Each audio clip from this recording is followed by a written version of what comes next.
and welcome to Redemption Talks, a podcast where we have honest conversations about faith, culture, and life. Each episode, we will explore how the hope of the gospel speaks into real questions we all face, whether we're diving into scripture, talking through cultural issues, or hearing from different voices in our ministry. Our goal is to encourage and challenge you as we walk the journey together. If you have questions, comments, concerns, thoughts, ideas for a topic, you can let us know at redemptionmi.org/podcast. Did you or did you not just say real questions we all faith? Faith. Hey, He said guys. faith. 0 for 3. 0 for 3. Don't start over. I We're need not. support. I need encouragement. I actually support that reading of it more than the previous weeks. What did I say? Real questions we all faith? Faith. Yeah. And I was like, don't say anything. Just don't say anything. What if this is the glad you moment where I have an oncoming lisp? And the way you mark it in history is by mocking me. It is real questions we all faith. It's true. It's like when we shot videos for the kids ministry during COVID, and I was filming, Amy and Emily was trying to say Genesis 1:1, and she on camera was like Genesis 1:1, and Amy would look at the camera, and she's like, are we gonna retake that? I just let it roll. Let it roll. It's okay. It's live. We're doing it live. We're doing it live. redemptionmi.org/podcast. And for those that are curious, last week I mentioned that the auto transcript feature that I use doesn't know what to do with redemptionmi.org. It thinks I'm saying redemption mortgage. Did the same thing. Even when I said separately redemption mortgage and redemptionmi.org, it just says Do we need to start a mortgage company? I think it's God telling us this is your sign. All payments can be mailed to Me at Redemption Mortgage. Oh, man. Thanks for joining us today.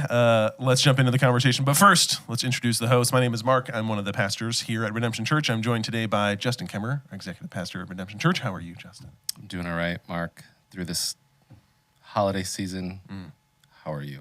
I'm well. I am very cold in this holiday season. This feels particularly cold. 11 degrees. For Real a feel December. 1 Yeah. degree. Yeah. Waking up Hit you this morning? and the first number is a 4, and it's not 40 degrees. It's just 4 degrees. It's hard for me. I struggle with that. As I've gotten older, I have grown less tolerant of extreme weather, and I can't abide. Don't. So I won't. So I won't abide. You refuse. Joining us also, Steve Bush, worship pastor at Redemption. Steve, welcome to the podcast. Thank you. Good to be here. Great. I can't wait to faith questions with you. It's a good thing to faith together. Last but certainly least. Oh, dang it. I thought you were going to be so kind. Honestly, it was a 50-50 in the moment. No, it was. wasn't sure where I Erica, was this gonna is go. my first time on a podcast with you. Yes, So it's really? very Welcome. special for me. I don't think I was on it with Logan and Amy. This Yeah. is my first opportunity, I think, Wow. with What a the day. Erica Bowers. Yes. We'll see how it goes. You're welcome. We'll see. You're welcome. Oh, certainly not least, Erica Bowers, administrative assistant. How are Yes. you? Good. I took my first church phone call today. Almost missed it. Wow. But then that was realized that was my job to answer the phone. Standing in the office, it's ringing. She just looks at all. She goes, "Am I supposed to take that?" That's me. That's me. Yes. Answer's yes. I got this. The answer's yes. Oh, man. I've got 2 questions that I want to throw to you guys before we get into the real meat of the discussion. I have no idea how today's going to go because we were trying to pick a topic for today, and we were like, let's talk about all of them. So we're Let's just just wing it. We're just going to talk. So the title for this episode might be, Right. we'll see where it goes. I don't know. Whatever the transcript says. Yeah, it'll what be that Redemption sound was. Mortgage. That's the title for the podcast. Redemption Mortgage Launch Podcast. This was a suggestion from ChatGPT. This is one of the questions that I don't like, but this is me proving that ChatGPT is bad at coming up with icebreakers. When you open a bag of chips, do you eat them from the top, or do you pour them into a bowl like a civilized person? No. That's what AI says. The only time I've ever poured chips into a bowl is when I'm at a party, and it's a communal thing. But no. Now, at the communal bag, are you reaching your hand in? Are you pouring it out? Are you a tonger? Do you do chip tongs? No. Oh, no. We're just grabbing. Yeah. To me, that probably depends on the clientele. Depends on what party you're at. Yeah, if I'm with family, then there's probably no tongs happening. But if there's a true guest in our home, then we're probably tongs. Did ChatGPT put in the civilized part? They so did. they have drawn a conclusion. They That a think civilized person people will pour chips into a bowl. Well, the bag is my bowl. Yeah. What about that option? That's number one. You can't use tongs No, because it then you will breaks the crack chips. your chips. They will we no will. longer become chips. They will become crumbs. Crumbs of chips. Yeah. So take that, ChatGPT. Cribs. Yeah. What does AI know about being a civilized person? Nothing. Nothing. Clearly nothing. So that was a great question. Thanks, ChatGPT. That was awesome. Great. Do we don't feel that we need to keep digging deeper into chips? Chip etiquette? I think we've covered it. Okay. Unless you've got, some nuggets of wisdom, some chips of wisdom that you want to lay out. I don't have some Well, chips. only lick your fingers in the comfort of your own home. No. I do struggle no. with communal things. That's Like Yes. there's when we what did we even just like the Qdoba thing the other night with all of our volunteers, there's just lots of hovering. I went to a Jennison concert and there was like the Christmas thing and everyone was told, hundreds of people were told to bring a dessert, and Trish asked me, "Do you want something off the table before we leave?" I'm like, "Absolutely not." Why? I go, "Because there's lots of inspecting over the table, lots of It's in those moments. breathing," and I'm like, no, thank you. It's in those moments that I think the breathing over the food is worse than the hands. Yeah, I think of nose hairs. It might not be on a Oh, molecular gross. level, of- but Yeah. I think of like, not to be gross, beard things happening. Humans lose lots of hair. Yeah. It was on an and I episode. don't need to lose it in a brownie Yeah. that I then put in my mouth. I saw it on an episode of CSI, which means it's definitively true Absolutely. that the human head loses an average of 80 hairs a day. I would There's don't even no have there's 80 no way to hairs. fact check it. It was on CSI, so it must be true. I would agree. But if you're losing 80 hairs a day, you're losing some of those over a buffet. I can't Exactly. stand the thought of someone making the dish at home and then just Yeah, there's so many questions about What happened there? the history and the travel and the genesis. Was Where did there it a start? pet? Was there hygiene involved? Was there a pet? Was there a drop on the floor and a 5-second rule that happened in somebody's kitchen and it ended up at my buffet? That's why I like to avoid buffets. Yeah. There's also the question of appropriately chewing, and this is where I start to reveal my heart and that I don't want to be around people. In large groups of people, especially, so we every time we have small group, we gather together for dinner of some sort, and so it's a different dinner every week. And one of the weeks, we did, because people know I love cereal. Someone threw out the idea of we should do a cereal bar night. And at first it was like, this is the best idea ever. This will be awesome. But then they brought grape nuts. we talked about it. And it was forbidden. The problem was when you've got 12 people around a table with milk and cereal, all you're hearing is people chomping on wet carbs. Wet carbs. Awful. Awful experience. And so the rule of the night was no more milk, guys. You just dry run it with cereal. Was there slurping? I'm trying to remember if I drank milk, because that's just what you do, which again goes into these sort of things that probably civilized people don't do. But Do you make a slurping sound when you're drinking the leftover milk? no, I don't Yeah. know how people make No, something it's, sounds. So it's poured in. There's no. I'm there's sure no you noises. talked. Okay, I was going to say it's the full. Yeah, Okay, yeah. I used Yeah, to do drink it when it. I was a kid, Yeah. but now I spoon the remainder. like a soup. Yes. Yeah. But I don't waste it, and that drives me nuts to see my boys in the Philippa bowl and just click, click, click, click, and I'm like, all of that's going to be dumped down a drain. That's $1 of milk in there. That's right.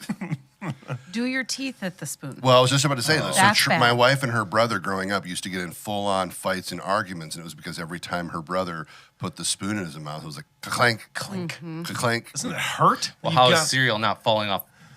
I don't know, spoon but everywhere. people do it. It's terrible. So I got to tell you guys, for people that are listening, it matters so much how you eat. It does. You will make or lose friends based on your eating etiquette. I had a roommate in college that ate cereal and ate an apple for breakfast every morning, and it was the loudest noise a human has ever made. Disgusting. And it's surely you can hear yourself. Surely your parents heard you growing up. You have siblings. How has no one told you this is the worst sound I feel ever? like that's it's one of the earliest corrections a parent should make. Chew with your mouth closed. Yes. Chew with your mouth closed. That's Address it. It's a hard concept. Fix it. Like, we're working on it with our daughter, Grace. She's 4 years old, and we've already had the conversation. Grace, you gotta chew with your mouth closed. Yep. And she, like, struggles to understand, like, how do you chew and close mouth? Like, you can see it firing her neurons. She's trying. But we're working on it. I know our Don't podcast give has up. just as many followers as Hot Ones on YouTube, but in one of the latest episodes of Hot Ones, Glenn Powell is the actor who's on it, and it's, oh my goodness, it's an event to watch him talk and full on see everything, and I'm like, it's not cool, man. Yeah. He's also sweating a lot in that episode. Oh, I mean, I'm sure I would be too, but I wouldn't be doing, Yeah. so. I don't understand the lip smacking. It's not even a noise you have to make. It's a noise that you're choosing to make. Yeah. Stop it. I believe there have been fists thrown in our house because of chewing. I Not me, to your but boys. we have 3 boys, and wrong place, wrong time next to each other with the wrong food item, and anger, immediate anger. I'm not. I I'm get not, that. Yeah, I'm I not an get advocate for violence solving problems, and it might solve this problem. It might. We had assigned seating at home growing up for this very reason. So no fights at dinner. Really? Also assigned Because- seating in the car. Because you and your siblings didn't want to learn how to chew correctly. Correct. And so somebody who had to sit strategically next to the one who wasn't going to chew correctly because they could handle the noise. I also had to Which sit one next to were the you? left-hander. Oh, yeah, the elbow thing. Did anyone else grow up in a family that was militant about no elbows on the table? Mine was. My mom's parents were like, they would literally put tacks on the table, so you couldn't rest your arms on the table. They had tacks. Wait a along minute, the not edge. even your another arms. level. Not even You like can't- this. You can't rest your arms on the table. Okay, that was allowed. That's But the impolite. second someone put their elbow, my parents, my dad especially, was like, get your elbows off the table. I'm like, what? Yeah, if they're sitting next to you. What am I, it's like a breaking something? quick What are we- knock. Yeah, that's a. And now every night at dinner, like when we finish dinner, I don't do it while I'm eating. I'm not like a Neanderthal, but every night at dinner, I will like sit and like we'll talk and my elbows are on the table and I'm like, but not while I'm eating. But Did you have to finish everything on your plate? yeah, That's we the were reason definitely. why I am the way I am. Yeah, and I was just going back to a comment previously. Probably those who are watching this podcast, probably the thought they're not thinking is Steve doesn't like buffets. We've been through this. Be kind. Don't judge me, Oh, my YouTube. goodness. Speaking of weird family traditions like putting tacks on tables, that's my second question that I think is a better question for discussion as we ease into this morning is, rather than debating the etiquette of, the etiquette. Faith. But I like etiquette. That sounds like a fun word. The faith. The real faith. I'm never going to live it down. No. Rather than debating chips, I want to know about Christmas traditions. We're heading into the Christmas season. Christmas is coming up next week. So if you're not done with your Christmas shopping, this is the weekend to do it. Thanks for stressing me out. What if you you haven't go. started?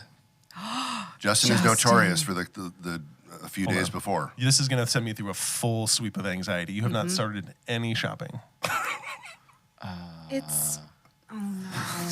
You're not even No. going to make it with Amazon. Yeah, it's the 15th. No, things are already... I mean, one important, the Christmas with my family is days after Christmas. Like 3 so- days.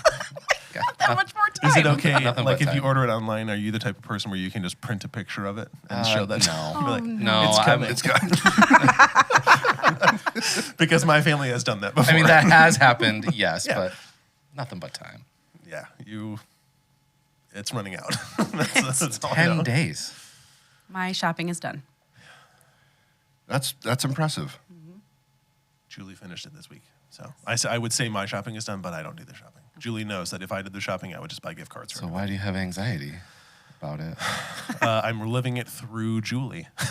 So And me, apparently. Trisha's upset with me because she's on last night on the way home from dinner. She claimed that I am extremely difficult to buy for. And I said, I actually think I'm pretty easy to buy for. What you mean is every one of my ideas is insanely expensive. And I don't need trinkets. I don't need more weird flashlights that attach to my dashboard. I don't need that stuff. yeah, I'm the slowly becoming the black sheep of my immediate family because I'm trying to slowly convince all of my siblings to stop buying gifts for each other because I don't care.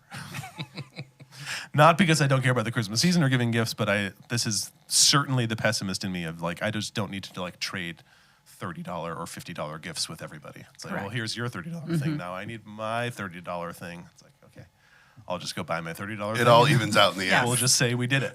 We did Christmas. I love you and I appreciate you and that's it. I spent a bunch of money, but I just made it back. But anyway, I want to know about your Christmas traditions growing up. Did you have, like, what was Christmas Day like in your household? Was it total chaos? Was it strict and organized and traditions and you wake up at a certain time? But I just want to run me through Christmas in your household. Growing up or today, currently as a Growing mother? up, what was it Okay. like as a kid? So Christmas Eve, we always drove 2 hours down to my mom's family in Coldwater. Okay. And that was always fun because everybody was already there waiting for us. And we'd come in, and my grandma always had brownies and ice cream. And we would do Christmas downstairs in her basement that had not changed since the 70s. Like this ugly brown, shaggy carpet with a velvet neon green couch. Yes. That was the Christmas Like wood couch. paneling on the walls, Yes. maybe? Perfect. Yep. Yep. And so then we would all do presents there, and then we'd drive back home. And then when we got home, we would do stockings as a family late at night, go to bed because that was always Christmas jammies, and then wake up Christmas morning. Everything had to be really fast Christmas morning because we had to be to my grandma's house at noon. Okay. then So we'd would go to you, hers. does everyone open presents willy-nilly or do you take Oh, no, turns no, and no, you watch turns. the person? Okay. Very much so in turns. So you're No, trying to be yes, fast, but yes. still slow enough to appreciate. And by birth order. So you have Okay. to go Yep. youngest to oldest. Yep. Oh. Yep. And then everybody has to get up, hug grandma, hug grandpa. Thank you, thank you. yeah. Sit down. Yeah. So excited. That's true. But always good memories. I have Yeah. really good memories of Christmas time. Nothing was ever like annoying or over the top. It was just, Yeah. I always thought it was a good time. Yep. Fun stuff. Steve, what was it like in your house? Yeah, it changed when our family got older and we dispersed. We moved this particular tradition to Thanksgiving, which we now affectionately call Thanksmas. But when I was growing up, my mom, I'm gonna get emotional. Sorry, my mom, her tradition that has continued even to this year. We tried to Her tradition was she would buy an ornament that was specific to some event that happened in each person's life from the previous year. So if I, bought a grill or bought a laptop or whatever, I would get an ornament of a dude grilling Yeah. and say, Steve, 2018 or whatever. 2018 wouldn't be when I was a kid, but there was always, so we always did that on Christmas Eve. And we'd hang those on the tree. Stockings and presents all were Christmas morning. And I don't recall, when I was little, it was a mad dash for sure. But we have since, tried to elongate Christmas for hours. I mean, I think we get up and we make a breakfast and we sit down now and we take our time going through each person. And we're not done opening presents probably till, 1 or 2 in the afternoon. Just try to make it last, but the Christmas ornament that was specific to some event was always something to look forward to. And then as we've gotten older, it's just goofy, but you still got them, So That's fun. yeah, Growing up, stockings were Christmas Eve, then Christmas Day. Was never frenetic. I don't know if that came out right. But we, similar, our youngest to oldest, one at a time. Christmas was always big in our house because birthdays weren't necessarily that big of a deal celebrated, but you got to pick where you wanted to go out to eat and have a friend over. But Christmas, my parents would kind of go all out, not crazy elaborate gifts, but we're open sometimes 12 to 15 gifts, which is just yeah, that's fun. And so that takes a while. But I might have the worst tradition that came from my mom's side. So her family had a tradition where the gifts would be displayed under the tree. Yep. So everything's opened, everything goes back in its box, clothes are folded nicely, and you have this massive display under your tree of what everybody got. Wait, And you hold on. didn't- after you've opened After it? you Yep. open Open all of the gifts. So and then you all the gifts are there, Wow. and then they're not And then it's like, you have like an open box with your new sweater, or you have this toy that's on display, and it all got displayed under the tree, and you couldn't touch it till New Year's. Stop. No. What? No. Yeah. That's torture. That's the worst. What's the point of the tradition? Why open them? Because it's just all on display. Like you got to have that picture, you got to have that visual. It came from my mom's side of the family. And so even like later that day, we would always see my mom's side of the family, and you're going to their house, and you could see what everybody got as it's all displayed under the tree. Like You could see at what my I got aunt's when and I her wear my new sisters. shirt to the Yeah. party. I mean, I will say like kind of the high school years, it got a little looser, but when we were kids, nope. I just had to stare at my gifts for another week. Did you got to be honest. Did you ever, before they were rearranged back, did you ever like sneak a gift? To be like, this isn't going to end up under the tree because it's... I didn't. That was a good So you story. couldn't play with your kids like over I will Christmas say we got a break? Nintendo, and there was an exception. Obviously, that's not going to stay. The year we got the Nintendo, like 1989, we went downstairs and plugged it in right away and got to play. Absolutely. So, but yeah, like new clothes, everything on display. Couldn't touch it. I've never even heard of this No. before. I have That's the not first This is either. a terrible There you go. tradition. We Do you make your kids do it? no, we did not keep. We Today's did the not day. We're maintain done. this tradition to date. No, my brother, sister, nobody does that tradition. But we also don't. Never had a big meal on Christmas. It's always like appetizers all throughout the day, and that's what we have maintained. That one where it's like we're not sitting down for West Michigan ham. We have great appetizers all throughout the day, Yeah. which is worth it. It's Yeah. worth the change in your family to enjoy the food you eat. Yeah, our traditions that were similar in terms of eating, where it would like my mom would just make basically breakfast, snack, cookies, just like all this crazy stuff that was just left on the counter all day. So when you're hungry, you just go get like this rolled up pizza roll thing that my mom made, and the pumpkin pie casserole dessert thing that my mom made, like just crazy. Which was fun. But yeah, we were similar so for Christmas Eve, we could pick one gift. So all the gifts go under the tree, and you can pick one gift. It could be anything. As you get older, you start to try to be strategic, because I grew up in a big family. So I had 3 older brothers, 4 younger sisters. When you start getting gifts from aunts and uncles, they're just going to buy the kids the same thing. So if one person opens a gift from Aunt What's-Her-Face, it's like, well, everyone knows. Yep. That's what you're going to get. So let's just all open the gift Oh, from no. Aunt What's-Her-Face, rather than letting that be a disappointment the next morning or an exciting thing the next morning. So you get one gift on Christmas Eve, go to sleep. The next morning, everybody wakes up. You cannot go downstairs until mom and dad are ready. So they're going through their thing of making sure breakfast is ready, the gifts are under the tree, the stockings are laid out in the fireplace. We take a family picture on the stairs, which got more chaotic as we added more siblings to the picture. And then it was very organized of one person at a time, birth order, start with the youngest, go all the way up. You have to take time and appreciate it, say thank you, go through the whole thing. And so there were times, obviously with a big family, we didn't finish opening presents until like 10 p.m. Yeah, love it. Like they're such long days. But I remember those are some of the most fun memories I have with my siblings. It's just like the crazy Christmas days, and especially like there are notable Christmases like 1998, Game Boy Color, Pokemon Red and Blue. Oh, yeah. Great. It was a great year. Yeah. 1997, PlayStation, Final Fantasy VII. It was awesome. It's great stuff. I love the taking time to appreciate. I do love that. But Yeah, I forget where I was at someone's Christmas, and they did like a free-for-all type of opening, and it was like in 5 minutes everything was done, and everyone kind of like went their separate way, and I was like, I don't even know this family that well, but I don't even know if how can you guys appreciate it when I don't even know what just happened? Yeah. It's so chaotic. ever since we started having kids years ago, obviously the first year or two maybe they didn't remember, but Yeah. we start wrapping presents after they've gone to bed. So it's a very late Christmas Eve for Okay. us.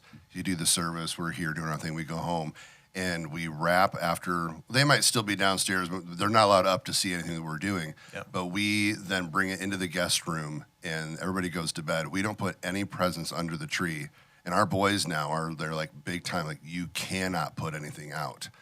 So they enjoy going to bed for the night, seeing emptiness under the tree, and waking up in the morning, even as an 18 and a 15-year-old, and seeing Yeah. the tree just laced with presents. That's super fun. Love it. Are we done? That's it, guys. We have an assortment of questions, and I'm trying to find the best way to get into any of these. I suppose we'll start with the first one that's probably the most timely over the weekend, or I guess it was towards the end of the last week. For those that are Michigan football fans. Oh, you're doing this. Got some bad news. Yeah, I figured it was worth talking about. It's relevant news. I'm sure all the non-Michigan football fans are like, oh, football. We're not really going to talk about football, but in the interest of talking about football. Sharon Moore was the head coach of Michigan football, and I think it was Thursday last week, was let go of his position and then proceeded to spiral mentally. At least for the most up-to-date reports that I've seen, broke into Sharon Moore is married, has 3 kids, was let go for cause from the university because he had an inappropriate relationship with a staffer. He was let go, proceeded to break into this ex-staffer's apartment, threaten her life, threaten his own life, and was in prison, is now out on bond, is now having legal charges brought against him and all that. And so while that's a crazy story, and there's lots of interesting threads to pull on, the thing that I thought would be interesting to talk about is something like this typically starts very small in your life, and then you make a choice to allow it in, and allow a little more in, and allow a little more in, and eventually it gets to the point where you are on one of the biggest stages in the world in terms of sports. You are publicly let go, and because of where you're at with the choices you've made, you snap and you break, and your life comes crumbling down, and you just make poor choice after poor choice after poor choice. And so I thought it'd be worth unpacking a little bit. How does this happen to someone, and how do we avoid? I think the prideful thing is to look at it and be like, oh gosh, that guy's crazy. I would never do something like that. And then we all probably know someone who has done something like that. Maybe not to that extreme, but people that have certainly had affairs or have gotten divorced for any number of reasons. Kind of a hard pivot away from fun Christmas memories, but Merry Christmas. a very real and relevant thing for a family that's going to be certainly hurting this Christmas. Christmas will look very different for that particular family. So as we're heading into a season like that, how do we identify those things in our lives? How do we avoid making those, falling into those pitfalls in our lives? I think you bring up a good point, that it's not like he woke up one morning and decided, hey, I'm going to implode my life, and I'm going to go to all these different extremes, to really do it on a large scale. I think it did start small, and that is how it starts. And I also think, too, of the collateral damage, like you mentioned, like his, your sin, and his sin is no different than ours. But whenever we choose to sin, and I would say even to sin repeatedly and habitually with, and for those who aren't watching, I'm giving air quotes, the small sins, but there are sins that, all sin is damaging, and all sin has collateral damage. So I'm comparing the guy who maybe has a hot temper in the home, and he's not patient with his wife and his kids and whatever. That might take longer for that to implode or really damage a relationship, and it can be more easily overlooked. Obviously, what Sharon Moore and many others have done in their life, that's on a grander scale, not as easy to conceal. But there's collateral damage in both. And so it's just the age-old thing that your sin never just affects you. And that's one of the greatest lies of the enemy. And I've experienced this in my own personal life. It's so easy to rationalize and say, I'm the only person that this is having a negative impact on. Yeah. But I can't, especially for those who, not to be like too transparent here, but at the same time, I don't care. Like my wife and I have a very, very open relationship as far as like what we share with one another. Sure. And because of that, because of our story, because of our history, like she can tell when I'm off. Yeah. And she can tell when maybe I'm just checked out spiritually, and there's just different things in my personality and my tone and my countenance and the way I talk and engage with my family. And that often too is some of the collateral damage. This is like, I can tell that something's happening with you, and I would say 99% of the time she's absolutely right. Yeah. And so sin just never affects you. And I think that's one of the lies of the enemy that gets us into it and continually into it and deeper into it is hey, it's just me, it's just me, it's just me. And before we know it, no, it's not just me. There are other people that are getting hurt as a result of this. But yeah, my heart hurts for that whole situation. My heart hurts for the other woman. Yeah. Yep. She came forward and told the truth, but I'm sure she wasn't planning on her name and her face being blasted all over the world in publicly. Sharon's wife and kids. It's just so devastating. Right. But I once heard years ago that, hey, how can someone do such a thing? Here's how it happens. You just take one step. Mm-hmm. And all of us, but for the grace of God, and I believe this, yep. all of us, but for the grace of God, are one choice away from screwing up our life. Mm. One choice. And that can happen from a result of things. Hey, I'm depressed, or I'm going through loss, or I feel lonely, or someone has complimented me and there's a vacuum. Like maybe your spouse isn't complimentary and so somebody else says something to you and fills you up and just encourages you. But that's such an attraction and such an appeal that you're hooked. Mm-hmm. And all of us, but for the grace of God, if we're not careful to avoid certain pitfalls. And I have not always avoided pitfalls. And so I know this just from firsthand experience, are one or two steps away from just being on a path that's really devastating. Yeah. Do you have thoughts? I had a conversation with someone about this, and really the most simplistic conclusion that we came to was that sin makes you stupid.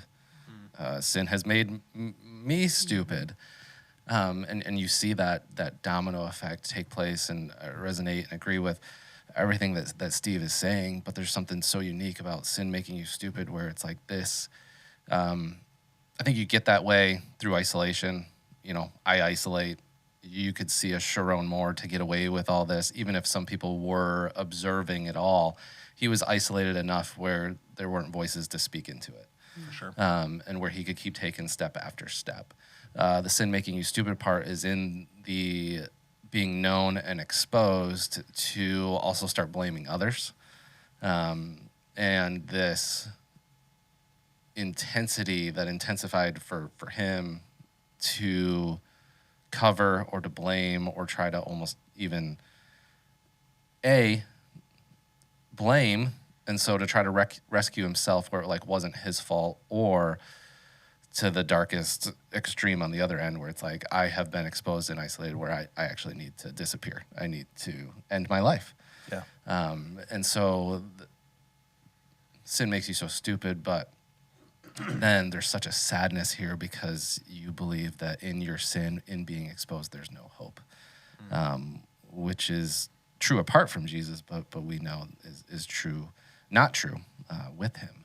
And so just that isolation piece is a danger that I know, a danger that I think we all know, that I think is kind of prevalent in this story. Yeah. I think it's so easy to be distracted too. If, like you said, we know that we have our hope in Jesus, and if we're constantly diving into his word and keeping our eyes on him, then it's easier to have those lines clearer. But when you're distracted in it, or you're not in the word, or you're not surrounded by people that love you and speak life into you, then you can easily put your head down and just kind of do what you're doing. And then you're just one step away from making those choices that are it's just a little bit, it's just a little bit bad, but it just continually goes. Is there an old Casting Crown song? I think that's called Slow Fade, where it's just a slow fade into that world that you created, that you justified along the way. And when you're first stepping into it, it's okay. It's okay. We're just going to do a little bit.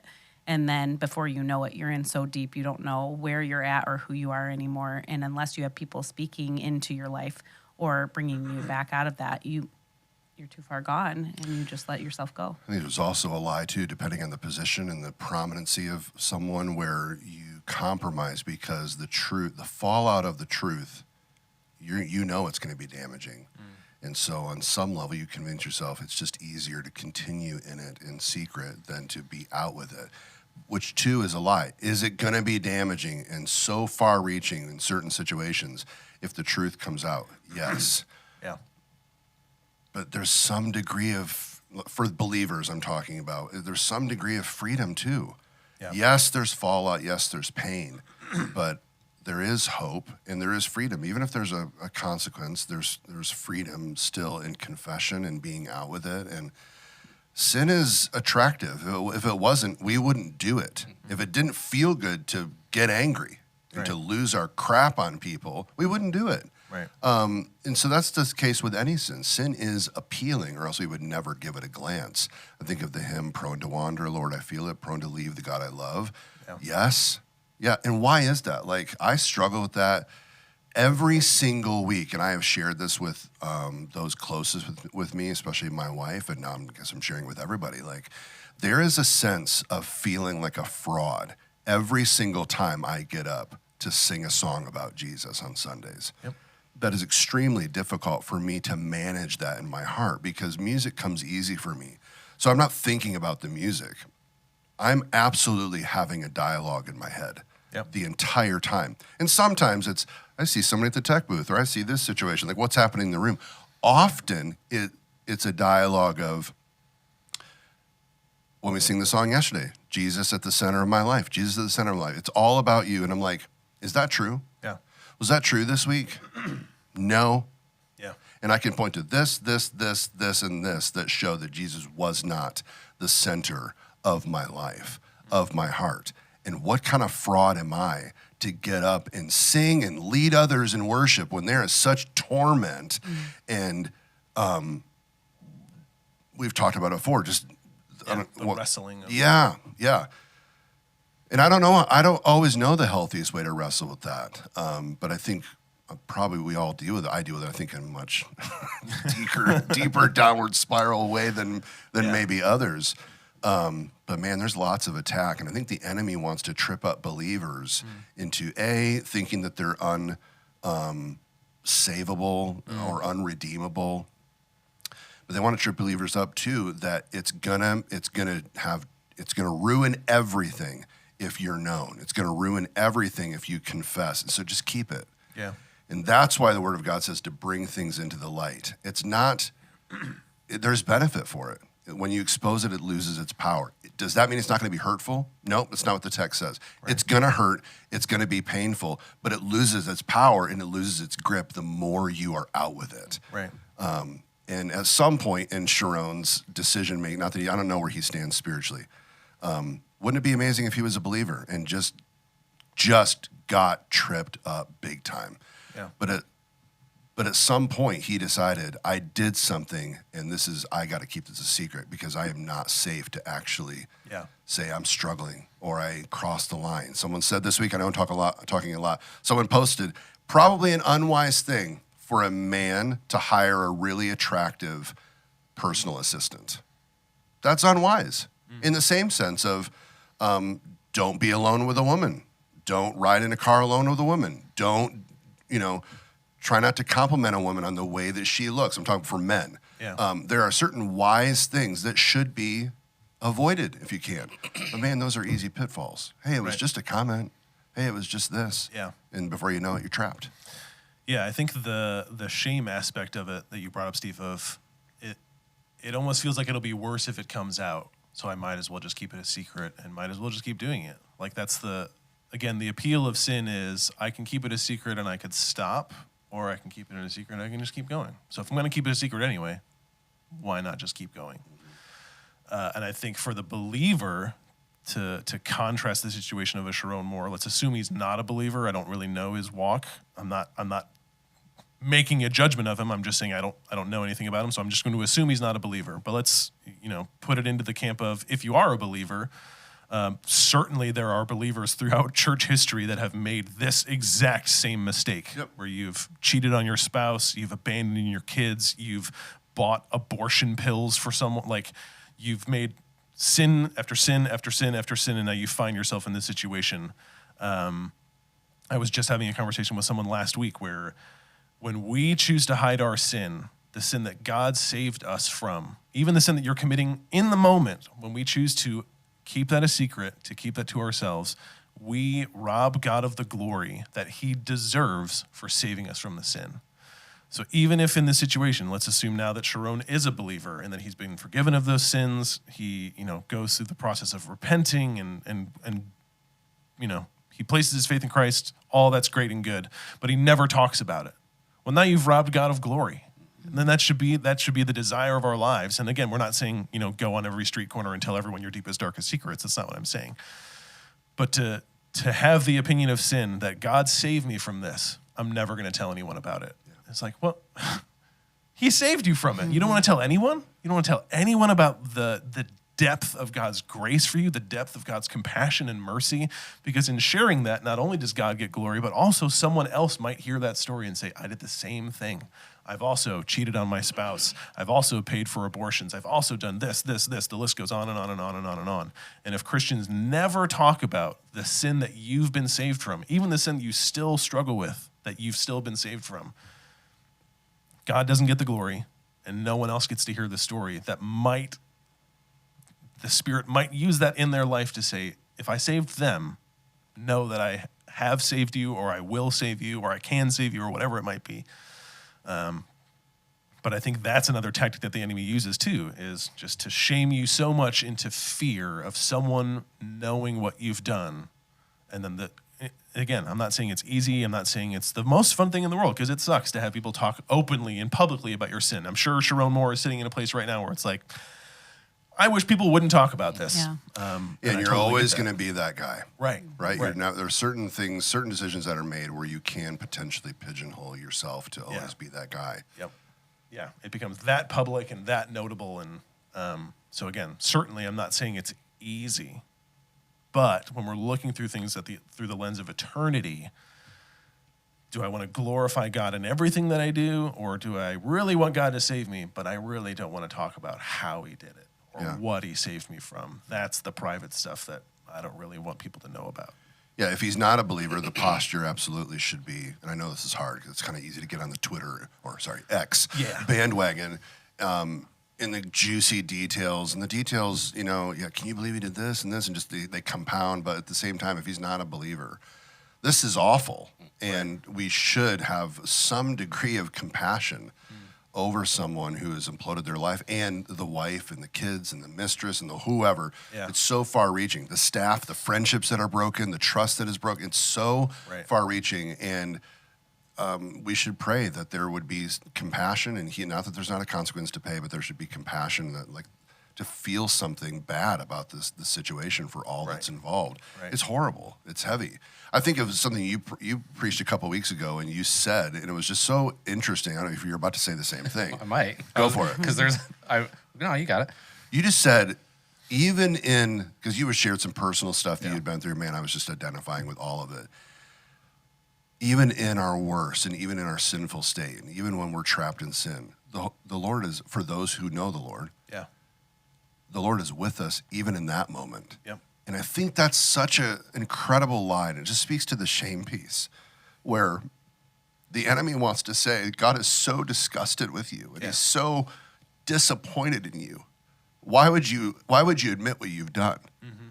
Because all you're going to be met with is disappointment and letdown. Yeah. And man, that's an easy lie to believe in, but it could not be more false. Yeah. And in my own experience, in my almost 50 years of life, I have imploded my life. And I've bought into that lie that God is disgusted and he just hates me. And just, there's been confession, there's been compassion, and there's been grace, and there's been welcome, and there's been restoration, and there's been healing. And that doesn't mean it's a life independent of struggle, but the Lord is good. And I think, man, if I could go back to some of those moments to say, I don't want to continue living in secrecy. I don't want to continue keeping this to myself because I know who God is. And I want that to be something, his character to be something that compels me toward transparency and honesty and dealing with sin quick before it can grow and bringing things into the light. But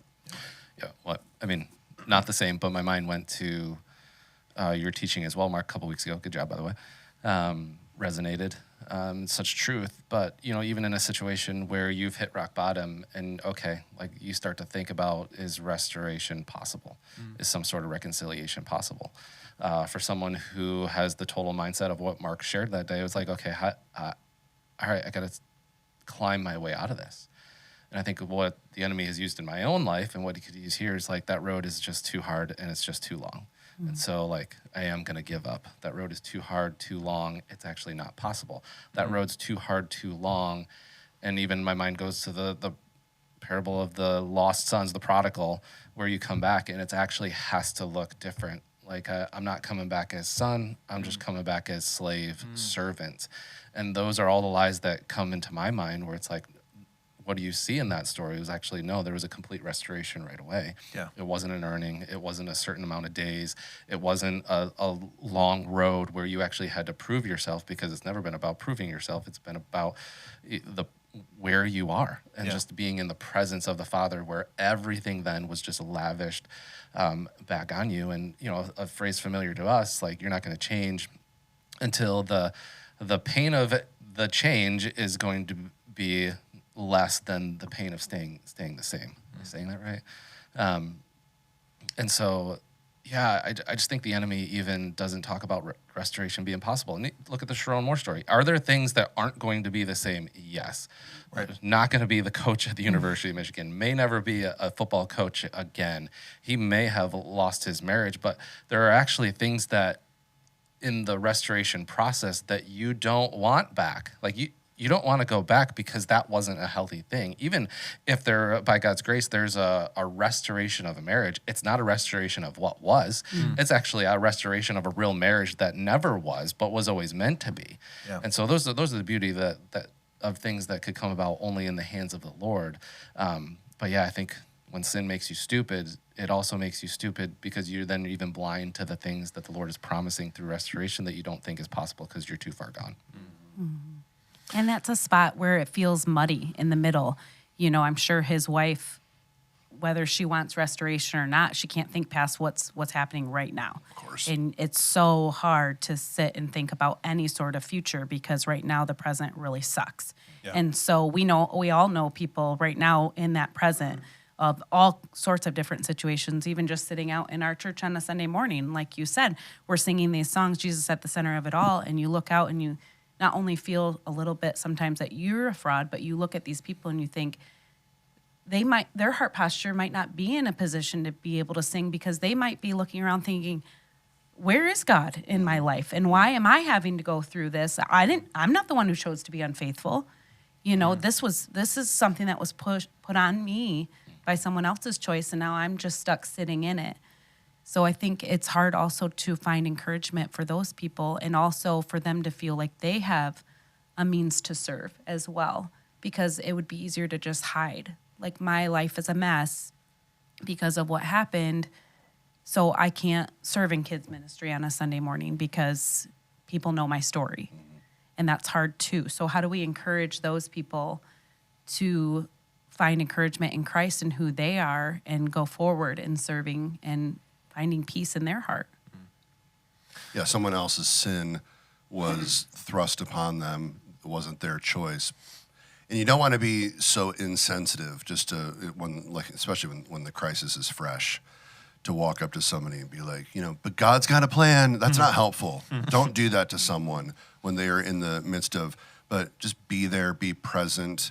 And when the time is right, remind them that none of these situations, while you didn't do the thing to the wife, I'm assuming, most of the time it's the wife that was sinned against. Hey, you didn't choose this, and for some reason God has allowed it. That you may never know why, but God does have purpose in that, in this trial. Even though you didn't bring it on, He's going to use the trial to do something in your life where there's still purpose for you, And I don't necessarily think that God allowed it so that He could really work in your heart. I'm just saying, when these things happen, God just has a habit and a wonderful ability to redeem the worst of situations. Yeah. And that's just true in some of those situations, is that when you're facing it, God's not allowing to teach you a lesson, but he has something redemptive in the process for you. Yeah. The person, whether you're the sinner, the offender, or the one who's been offended. Yeah. Yeah, well, I even think the prodigal son is a relevant story because I think in that story it ends with the brother who's complaining to the father to say, like, you're letting him back in when This is unfair. This isn't fair. He sinned against you. I've had to pick up all the extra work. I've had to do all this extra stuff, and this guy just gets to come in and be the son. And I think we have that mentality. And again, there's a way to do this, and it's probably not in the moment with someone that's immediately facing grief and hardship and like in the heat of the circumstance. It's probably not the time to offer correction. But there is in those circumstances where someone has been sinned against and they're saying it's not fair, we are called to be like Christ, who was sinned against and it wasn't fair. And Christ's response to sinners is often what we don't like to do. We like to receive that from Christ. We like to receive the grace and the compassion and the mercy, but we don't like to offer that. And again, this comes with lots of nuance of there's certain situations where, yes, you can offer grace and mercy and compassion and not go back to live in a home with an abusive spouse. Sure. So two things can be true at once. You can be safe and offer grace and mercy and compassion. But I think in those moments of facing, you've been sinned against, someone's come against you, be it, an unfaithful spouse or a boss that is just, I don't know, creating a toxic environment or any number of situations that we find ourselves in, we're called to be like Christ in those moments. And sometimes that means removing ourselves from the situation to be safe because I'm not Christ. I'm not a sovereign God that can design and work things together for my good. I have to depend on God to do that. And I'm called to be an ambassador. I'm called to be the salt and light. I'm called to offer and forgive, offer forgiveness and forgive and do all those things. And again, those are all very easy things to say. To actually live that out, I think is what provides hope for a Sharon Moore sitting in a jail cell over the weekend, thinking about your life just literally exploded in a matter of 24 hours. Everything exploded. And when you're sitting in that place, where do you find hope? It's not going to be at the bottom of a bottle. It's not going to be on a prescription. It's not going to be on any number of things. It's only going to be found in Christ. And what's the likelihood of him picking up a Bible versus him going to meet with a friend to offer a living Bible, so to speak, of offering the word of God through action to offer hope to that person.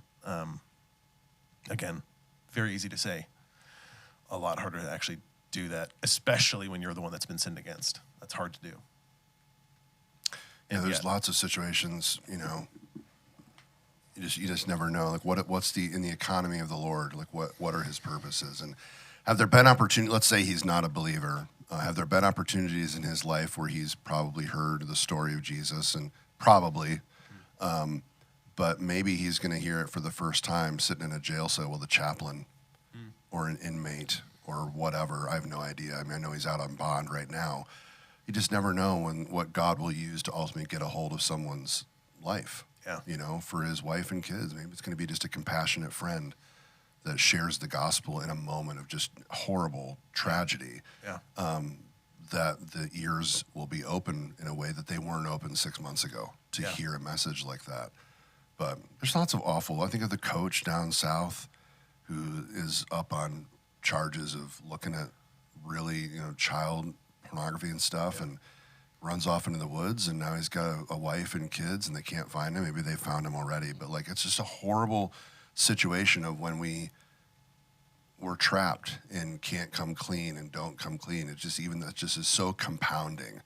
But I think just even in our own circle, our own immediate church, there are people in our midst for sure who are wrapped up in something and they feel trapped and they don't feel like they can come clean. And maybe they are married to someone, a husband or a wife, that would not respond with grace and compassion. I just want to for those who might be listening and driving down the road, and if that's you, I just want to, there is freedom to bring things into the light. And you can't control the outcome. Those are the things you let rest with the Lord to see how he's going to work out. But I don't think the Lord ever, even though there might be an earthly consequence to deal with, the Lord never answers confession with further reprimand and further punishment. Yeah. As far as the Lord is concerned, that's never going to be his response to you when you confess. In James 4, I think it's James 4 that says, which was always a powerful verse to me, is confess your sins to one another that you may be healed. So there's something in confession that leads to restoration and healing in a way that might seem impossible right now. But that's where you lean and trust in the Lord to say, I don't know how this is going to pan out. Yeah. There might be something that hurts in the end, but I'm going to do the most important thing is my relationship with you, Lord. And so I'm coming clean to get that right, and I'm trusting you with the rest. Yeah. Well, I think, too, I want to circle back to the story of the prodigal son, because I think I'll speak for myself in how I view the story, or at least how I perceive the story to be taught in church growing up. I think we can over-apply a parable. And so a parable from Jesus, like parables were used as stories to teach a specific lesson. And so if you over-apply the whole story to say, like, well, this is how God is in every single circumstance, then I think you miss the story of the actual lesson. So one of the things I think we can glean from the parable of the prodigal son that's not actually being taught is that you can leave God. So the son left, and God didn't follow him. And that's one of the things that I wanted to talk about so specifically in that message that I taught a few weeks ago, is the Holy Spirit will never leave you. The promise is that the Spirit is with you forever. And so in those moments of the prodigal son, where he's lost all his friends and he's eating pig slop and he's just covered in pig feces and just like at the lowest of the low, the parable is teaching a specific lesson about the heart of the father toward his son and the restoration that's there. It's not teaching us that God let him leave and they were separated. So the lesson that if we're applying it biblically is that the son was there, and if that son is a believer, if he is a son, then the Holy Spirit's with him in the pig slop. He's with him in the mess, in the sin. So for the believer, if you are looking at pornography, if you are embezzling funds, if you are abusing someone, if you are lashing out in anger, if you're flipping the bird with road rage, the Holy Spirit is with you. When? When is that last one? Okay, I'm just kidding. I totally agree. What's interesting is you absolutely can walk away from the Lord. Right. The Lord hasn't moved. Yeah. And in our walking away, in our choosing, we can quench the Holy Spirit. Yes. We can have a callous heart where we're not hearing him speak anymore. But what I love about that story, it's when he's in the pen with the pigs and slop, and he comes to his senses, I think the text says. I don't think he does that on his own. I think he only does that because the Holy Spirit was dormant, kind of hanging out. Yep. And at the right time, that the Lord knew there would be receptiveness, he allowed him to come to his senses. Yeah. And in that moment, he comes back. And so the Holy Spirit is with us the whole time. Yeah. But he might be quiet, and we might be the ones silencing him. Right. And Until the right time. Yeah, there's such truth where he was never not son. Yeah. And so even his knowledge of the Father and relationship with the Father, that I totally agree, would have been Spirit-led in that moment. I know it's a parable, but Spirit-led in that moment. It's like he is actually still banking on what he knows about the Father, that he would come in and still have a place. He didn't think that he would have his original place, but he knew he would have a place. And so it was that relationship, and also always son, that the Father drew him, that's what drew him back to the Father. Yeah. Got there. I mean, Mark started it at the beginning. There was a so I'm confidence in the just following what he I was did. waiting for you to go with Drawd. It's contagious. Drawd. There was a confidence in the baseline character of the Father that I can at least run back. What was unexpected was the honor. Yes. Like what? Yeah, you actually didn't use it. Can't you? I don't know about you. I see myself in every character. Not that I'm not equating myself to God the Father. But I am a father. So I know what it is when my kid messes up and messes up bad and humbles themselves. I know what it is to welcome and restore, and there's not further penance to pay, and I'm glad you're back. I know what that is. I know what it is to be the prodigal son and come to my senses and run back. And I also absolutely know what it is to be the brother, and so prideful to not see the plank in my own eye. Like, I got a lot to say about the other person who actually is repenting. Right. I'm so screwed up. I'm all of those positions at times, and I need the Lord in a bad way. Yep. Yeah, I think that's the takeaway. It's pride that lets us look at a situation like Sharon Moore and say, "What an idiot! I would never." Right. I would never. And then we find ourselves a week down the road yelling, Nevering like we never before. Never. doing the never. We've been going for a while. I'm fine. We can do more questions, or we can save those for next week because we'll do Let's save it. a rapid fire Good next end. week and wrap this up. I do think I'll buy a Christmas gift today. Just Thank one. goodness. And I do think the title of our podcast for this week should be "Never Stop Nevering." Exactly. You get it. You get it. Wasn't that a movie title? Wasn't that like an Andy Samberg riff on a Justin Bieber Never album? stop, never stopping. Yeah, There it is. That's the that's one. the one. Oh, man. Well, thanks, guys. Thanks for the conversation. Thanks for listening and tuning into Redemption Talks. Hopefully today's conversation was encouraging and challenging, give you something to think about.